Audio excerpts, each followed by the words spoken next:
I have to say, I have a lot of memories of Diane. I guess I feel as though I've known you my whole life.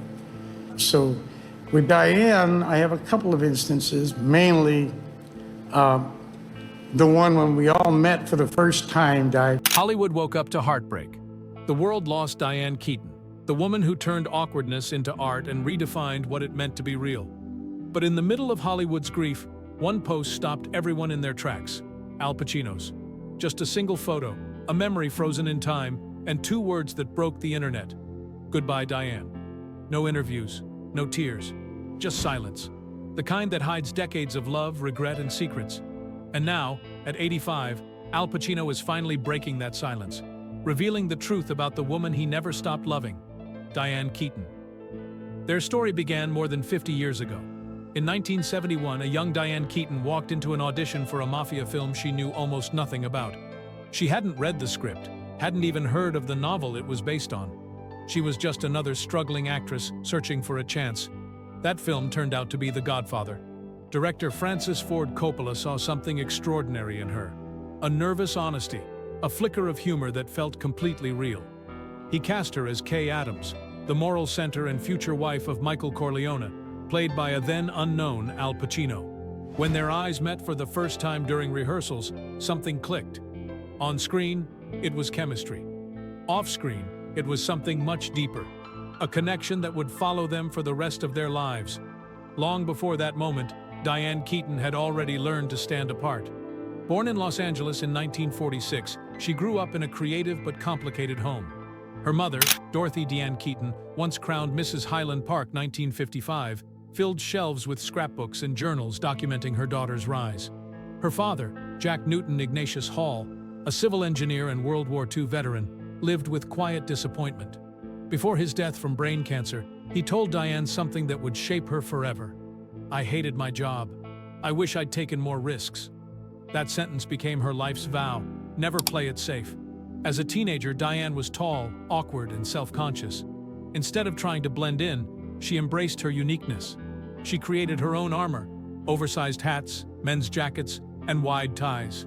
It wasn't about fashion, it was about protection. Ironically, that protection turned into her signature style, one that inspired generations of women to embrace who they were without apology. After a brief attempt at college, she packed her dreams and moved to New York City, where her apartment was so small that the bathtub sat beside the stove. But she didn't care. She was exactly where she wanted to be. Her first big break came with the Broadway musical Hair in 1968. When producers offered actors a $50 bonus to appear nude on stage, Dianne refused. Even then, she stood by her values. That same conviction would define her entire career. Soon after, she landed Play It Again, Sam, written by Woody Allen. Her natural warmth and humor earned her a Tony Award nomination and began one of Hollywood's most famous creative partnerships. But everything changed in 1972 when The Godfather hit theaters. Overnight, Dianne Keaton became a household name. On set, she was drawn to Al Pacino's quiet intensity, brilliant, unpredictable, and sometimes infuriating. She called him utterly irreplaceable. He described her as one of the truest souls I've ever known. Their romance began during the filming of The Godfather Part 2, when fame surrounded them both, but each felt strangely alone. Behind the scenes, Dianne discovered that Pacino, despite his growing success, was drowning in financial chaos caused by bad contracts. Furious, she confronted his representatives and demanded he be treated fairly. She didn't just love him, she protected him. But love in Hollywood rarely escapes unscarred. By the time they worked on The Godfather Part 3 in 1990, their relationship had reached a breaking point. Dianne gave Pacino an ultimatum: marry me or it's over. He couldn't. And like their characters, Kay and Michael, their story ended in heartbreak. When Keaton's Kay whispered, "You became my horror," she wasn't just acting, she was saying goodbye. After the breakup, Dianne Keaton poured herself into her art. In 1977, she starred in Annie Hall, a role that Woody Allen had written specifically for her. It wasn't just a film, it was a mirror. Her awkward laugh, her hesitation, her wit, all of it was real. The film swept the Academy Awards, winning Best Picture, Best Director, Best Screenplay, and Best Actress for Keaton. Overnight, the Annie Hall look, baggy trousers, floppy hats, and men's vests, became a global fashion movement. She had turned vulnerability into power and authenticity into art. That same year, she stunned audiences again with Looking for Mr. Goodbar, a dark and fearless film that exposed the dangers of modern freedom. Critics were divided, but no one could deny her courage. Then came Interiors, Manhattan, and Reds, directed by Warren Beatty, a film that earned her another Oscar nomination. Their creative partnership turned romantic, but, as with Pacino, the relationship couldn't withstand the pressure of perfectionism. Still, Dianne's performances during this era solidified her as one of cinema's most versatile and fearless actresses. Behind her success, though, was a private struggle few knew about. In her 20s, Dianne Keaton suffered from bulimia.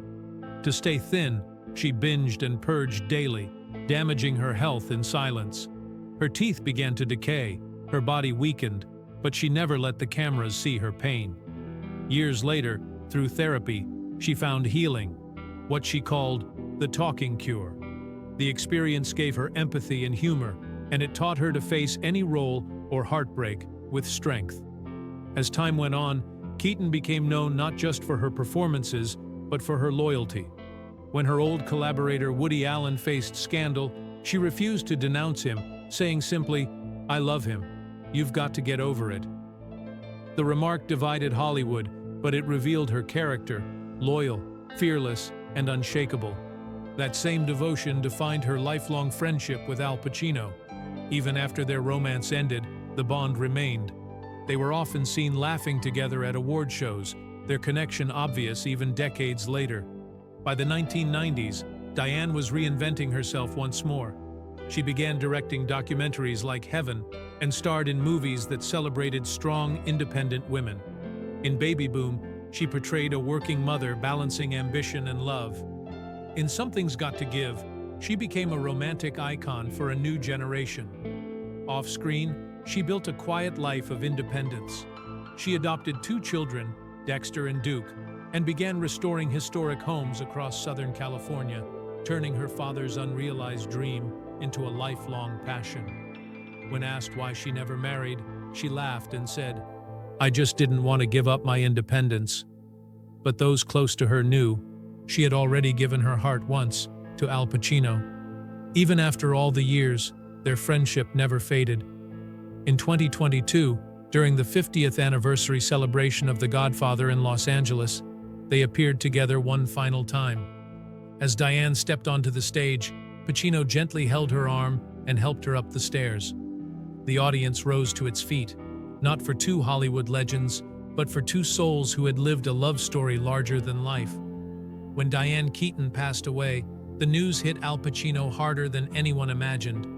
For days, he stayed silent. Then, during an interview, he finally spoke. His voice was soft, heavy with years. "Dianne was the one who got away," he said. "She had this light, this warmth that never went out.